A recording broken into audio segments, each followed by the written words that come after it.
2025 is the year of sequels.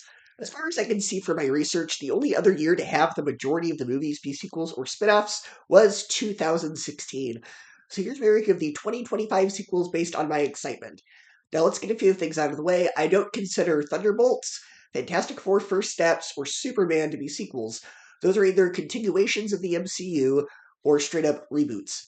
Also, any sequels to any movie where the previous entry was rated R won't be on this list. So I know what you did last summer, Final Destination, Predator, none of those are going to be on the list.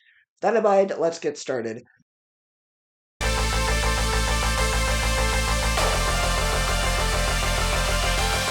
Last place is the Spongebob movie Search for Squarepants. It's hard for me to get excited about a new Spongebob movie when I'm still washing the bad taste out of my mouth from the Sadie Cheeks movie, which was on my worst of 2024 list. Apart from the new SpongeBob movies coming out, I haven't watched any new SpongeBob since the second movie came out, and I just think it's a dead property, and I'm not very excited for this.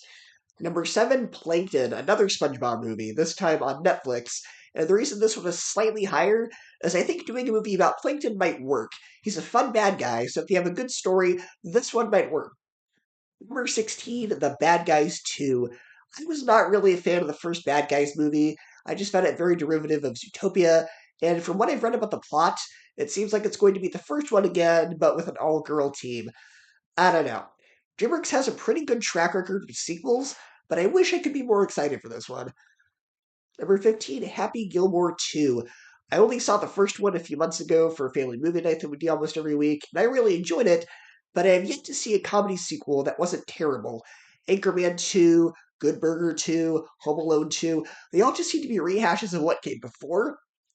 And that combined with the fact that it's going straight to Netflix has me very, very nervous about this one. Number 14, Avatar Fire and Ash.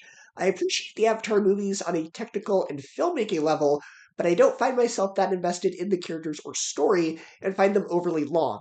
I'm seeing this more out of obligation to review it than of actual desire to want to see it. I really wish James Cameron would do something else like Alita Battle Angel 2. Number 13, Freakier Friday. Going to what I said earlier about Happy Gilmore, I don't think there's anything you can do with this one that isn't going to be a straight up rehash of the first one. There isn't anywhere for the story to go. I'm afraid this will just be a repeat of the first one. Number 12, Now You See Me 3. I've only seen the first film, and that was like 10 years ago, and I remember liking it, but I can't really have an opinion on this one since I haven't seen the second one yet, and I barely remember the first one. Number 11, Wake Up Dead Man, aka Knives Out 3. Again, I'm mixed because I didn't like the first Knives Out that much, but I really enjoyed the second one, so this one can go either way for me. Number 10, Five Nights at Freddy's 2. I'm a pretty casual Five Nights at Freddy's fan. I played a small bit of each of the games, but I'm not one of those people who really delves deep into the lore, and I thought the first film was kind of okay. More like they were trying to do a kid-friendly version of Elm Street and less like a Five Nights at Freddy's movie. Hopefully the sequel focuses more on the appeal, which is evil Chuck E. Cheese with murderous animatronics. Number 9, Captain America Brave New World. I'm actually more excited about this movie than I was back in 2021 when it was first announced. The trailers they've been putting out have all been pretty solid. Harrison Ford is in it, Giancarlo Esposito is playing the villain, it looks like another political thriller type movie, so I'm a bit more excited, but I am still nervous because this is from the director of Cloverfield Paradox, which is not a good movie. Number 8, Tron Ares. It's being directed by the guy who did Pirates of the Caribbean 5 and Maleficent 2. Just so you know, the previous one, Tron Legacy, was directed by the guy who did Top Gun Maverick. Why didn't they bring him back? Also, Jared Leto has not had a good track record with the projects he's been in lately, so I'm nervous. Number 7 is Zootopia 2. Hit or miss right now, especially with sequels. I know a lot of people did not like Moana 2. I enjoyed it, but I did not enjoy Frozen 2 or Ralph Breaks the Internet, so they haven't instilled enough confidence in me yet. Number 6, Paddington in Peru.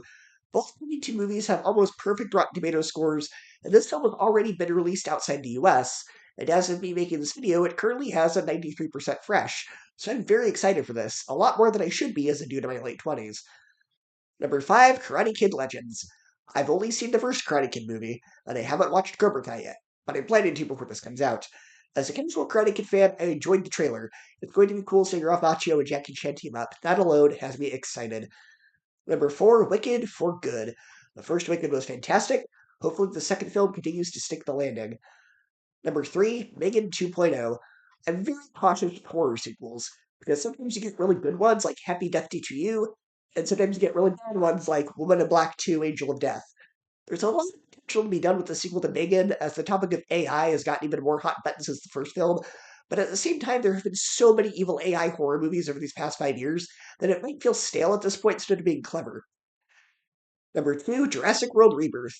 There are only two good Jurassic Park movies, the original and Jurassic World. But this one has me excited because it's Gareth Edwards directing it, and Rogue One was fantastic. And it's being written by the original screenwriter of the first film, so hopefully this gets back to what made the first Jurassic Park film so great.